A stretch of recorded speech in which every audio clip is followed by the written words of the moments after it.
Welcome again, folks, and I just got done watching the trailer to Frankenweenie, and when I was concerned, when I heard they were going to do a remake, a full-length feature of Tim Burton's live-action short, Frankenweenie, of the same name, I got kind of concerned, going, oh, really? Come on, Tim. But now that I've seen the trailer, my fears have flown away. Folks, Tim Burton's doing the stop-motion animation version of his short film, only it's the full-length feature, and let me tell you, this is Burton at its core. His production design, his design is all over the place. You can tell this is a project from his heart. I can't wait to see it. It's too bad we gotta wait till October to see this film because I'm already looking forward to it. I mean, Burton does great stop-motion animation films. I loved Corpse Bride, Nightmare Before Christmas, one of my all-time favorite films, and now he's going to have this, which I'm sure will be a favorite as well. And from the music that I can tell in the trailer, it sounds like they got Danny Elfman to do the music, which I can't wait to hear, because Elfman and Burton go together like Williams and Spielberg. Okay, they're just a great pairing. Those two know each other's style,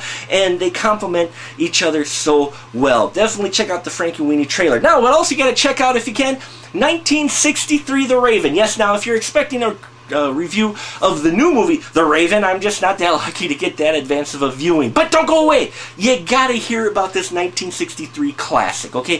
1963, Roger Corman, Vincent Price doing The Raven. But check it out, they're not the only star names on this film. You've also got Peter Lorre, Boris Karloff, and a young, just starting out, Jack Nicholson. Yes, old Jack himself is in this film. Now we get the story of Erasmus Craven, gotta love the name, played by Vincent Price, who's lamenting and mourning the loss of his wife Lenore, just like in the poem. But when a raven comes knocking at his door, he opens it and comes to find, though, that this takes a little diversion from Vincent's work, where we come to find the raven is actually a magician turned into a raven. Now this magician, Adolphus Bedloe, was changed into a raven by Dr. Scarabus, played by Boris Karloff. Bedloe is played by Peter Lorre. Now, once Lorre gets righted, he sees a picture of Lenore, goes, "Hey, Lenore, I saw her up at the castle." And Craven's like, "What?" So, they, along with their children, Craven brings his daughter, and Bedloe brings his son, who's played by Jack Nicholson, a very funny Jack Nicholson in this role. They go up to the Dr. Scarabus's castle to see what's what. Folks, this is a lot of fun. It's a comedy horror. Roger Corman handling these three big heavies. It had to be easy to direct this film. And then you get a script with Richard Matheson. Yes, the guy who wrote I Am Legend, the novel, as well as many, many other books. You get him writing the screenplay.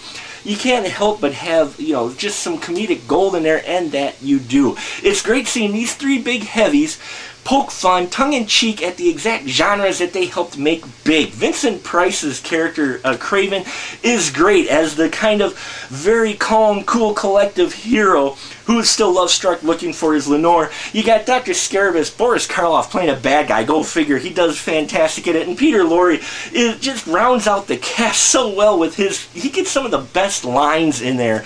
And Jack Nicholson holds his own in the scenes he's with these big heavies. And he even gets that signature smile in there that we would just all recognize with Jack. Folks, Roger Corman brings us a classic, to be sure. It's one that may not be known, but I hope this helps you get to learn a little bit better about it. 5 stubs, as you figured in my book. The Raven, 1963. Find it where you can. I happen to have the DVD. It's out of print now.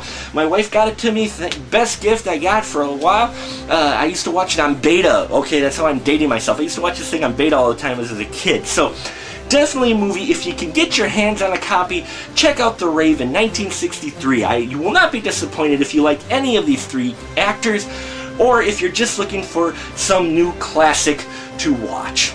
And that'll about do it for us here at The Final Cut. Till next time, keep that ticket stub.